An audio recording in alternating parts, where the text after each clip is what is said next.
right, good afternoon.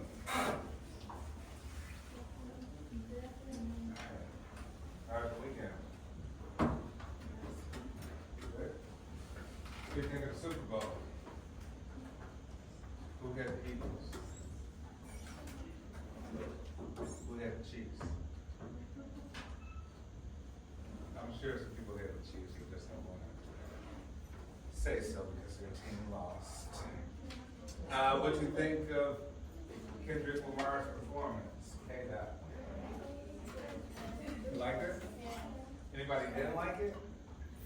I thought it was pretty cool. The best one you've ever seen so far? Well, what's the best? Rihanna. Anyone ever seen Michael Jackson's halftime performance before? No. I think Michael Jackson did too, but he had a really popular one where he had everybody in stands like hold up like a board, and it like made kids in the entire like football. So super cool. Get a chance to that. That's the best one of all time. Check it out. Come on. All right. Okay, so hey, last week we learned about sensation perception. Right, we looked at all the different systems: visual systems, auditory, gustatory, touch, haptic. Now we're into memory. So we're kind of getting into more of quote unquote learning. Right? We probably don't actively think of how we remember things or how we store memory. But memory is super important when it comes to learning things. Right? Think about how you open your laptop and start typing unconsciously, automatically. So you remember where every key is, right? You don't have to actually think. When you're typing, you're not thinking. Right? It's literally through memory and the procedure of the memory. Right? Different types of memories we have. We have things like episodes. Like you remember a certain moment in life, something that happened in high school, grade school. Maybe something traumatic, right? But then you may have a hard time struggling, like, oh, what's the capital of, let me think of one where people may not know, Madagascar. Greece. Capital city. Italy.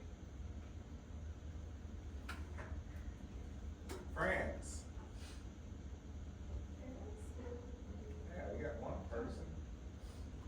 Indiana.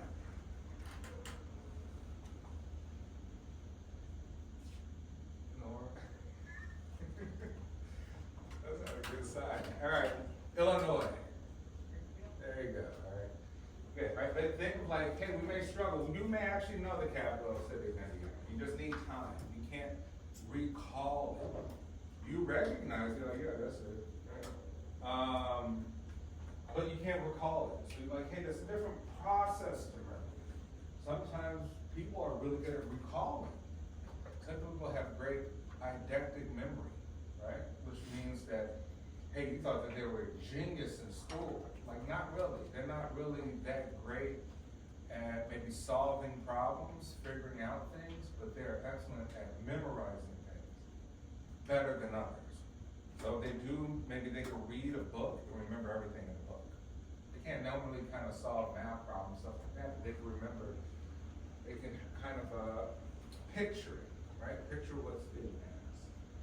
So there's different things, right? We have things that require work and effort for you. You're like, oh, let me think about it. Like, well, it takes effort, work, right?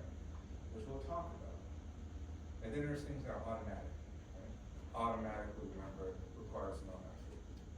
But don't forget, memory is part of learning, right? So we're going to kind of get more into learning the next few weeks.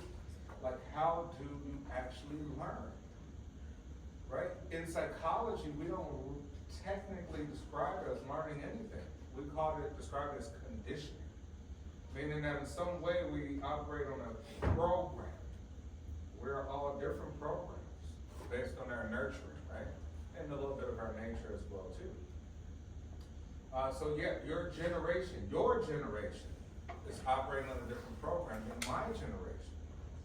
What's important to you and what you actually are stimulated by or remember is your generation, right? I could care less maybe about half of the things. It's not important. Same goes for you. Things like my generation could care less about too, maybe most. Which means we're kind of operating on different programs, biases that we have, things we like, interested, et cetera, et cetera.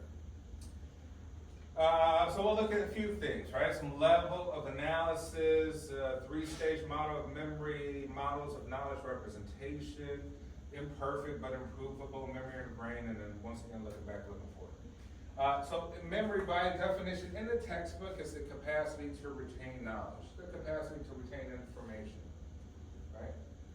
The capacity to retain information. It takes a lot of effort to memorize things long term, right? It's important. When memory is lost, there's a sense of loss, right? It's a sense, which means that, hey, if I forget how to walk, I won't be able to just do this, right? I could forget how to walk. I could have a sort of critical injury to one part of the brain, forget how to walk, but still remember capital of Madagascar, nothing.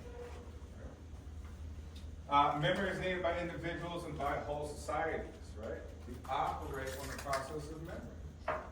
Remember what happened yesterday, last week, something historical. Maybe we could forget about the airplane crash in DC that quick. Forget about the big airplane crash before that. Gone. Gone out of memory. You won't be able to recall it. So for you, you're like, oh, things are irrelevant after a certain point, unless it's relevant, unless it's important to you. You probably wouldn't forget the car crash that you